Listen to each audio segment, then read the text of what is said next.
If you're planning on doing a triathlon in 2026, be it a sprint, an Olympic, a 70.3, a full distance Ironman, doesn't matter. Right now is the best time to get a bike fit.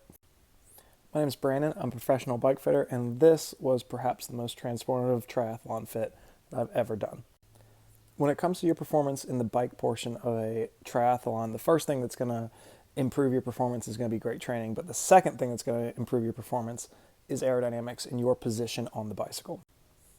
And you can spend all the money you want on a very expensive triathlon bike, fancy wheels, or aerodynamic components, but at the end of the day, 80% of the drag is you, the rider, on the bike. So your bike fit is very, very important. So this rider came in who had actually had a professional bike fit done before. He was complaining about two main things: lower back pain and the inability to stay in the aero position on his triathlon bike.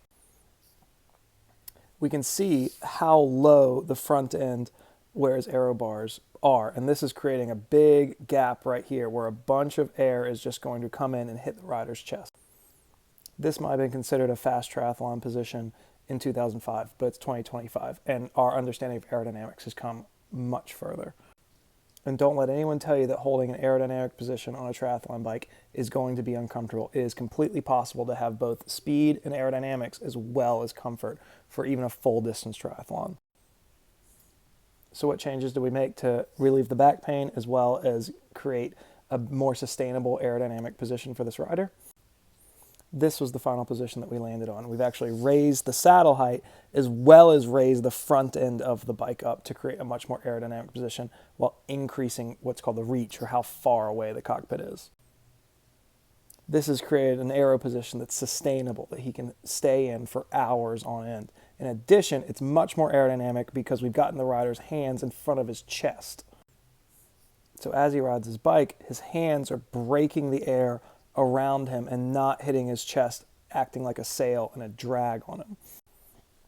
In addition to this, we flattened out his back there, which is going to create a much more aerodynamic profile as the wind comes over him and attaches to his back.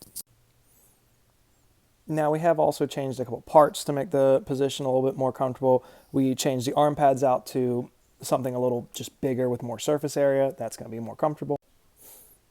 We also changed the extensions out to allow the rider to rest their hands up in a higher position and for a multitude of hand positions over the bike leg. So again, this was where we started, and this was the final position. This is the changes that we can make in a bike fit for you. So if you want to be faster in 2026, get your bike fit now.